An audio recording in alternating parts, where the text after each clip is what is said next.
Hey guys, welcome to Best Friends the Sequel. My name is Mike. This is James. Hello. Real quick, if you're new here, hit that subscribe button. We just hit 100 a couple of weeks ago, and we need about 900 more to reach godhood.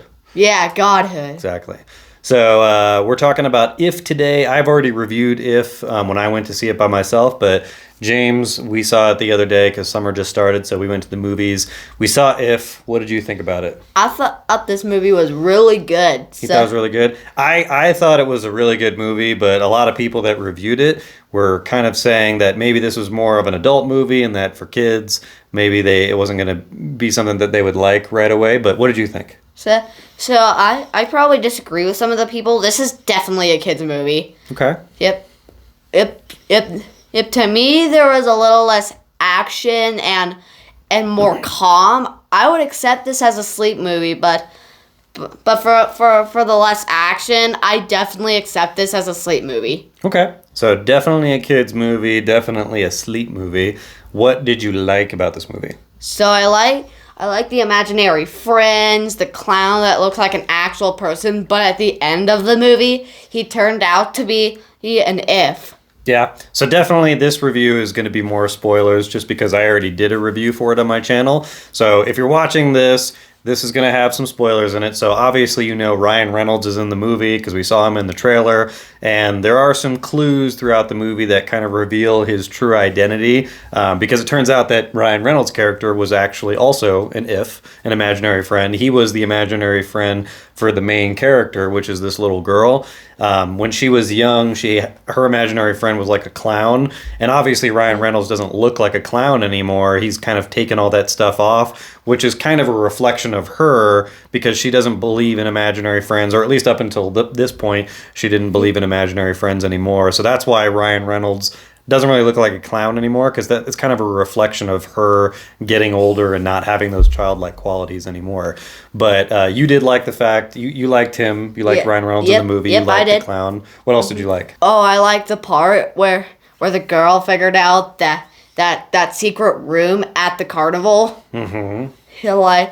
Like Ryan Reynolds just told her the secret room, and then boom, a buttload of imaginary friends. Yeah. What was your favorite imaginary friend, you think? I think it's probably Blue. Blue? Yeah. I like Blue a lot. We talked about that a little bit before. I think my favorite was like the detective one. Yeah. That was always getting in people's face, like, what are you doing? Yep. And the parts where it's like, Keith! Yeah, that was an invisible imaginary friend that everybody kept tripping over, and every time Ryan Reynolds tripped on him, you went, Keith! Keith! Yeah. What about this movie did you not like? Let me think. What I did not like. Let me think. Tilt this back a little bit. What did I not like? Let me think. I did not like that there is not like a villain, because I love the movies that have villains, because I wish there was like an imaginary friend that's evil and the one that created that imaginary friend could like stop him or her. Yeah, that would definitely be an interesting story. Yeah. What was your theory about the movie? My theory is what if the girl was telling the story the entire time? Yeah, which I thought was super interesting. You know, I mean, she's obviously got this like little book of stories that she does, and she told her dad that she was writing a story, and we know that she dealt with some trauma when she was young. She lost her mom, and then her dad was in the hospital. So it's possible she could have written this like children's story to kind of cope.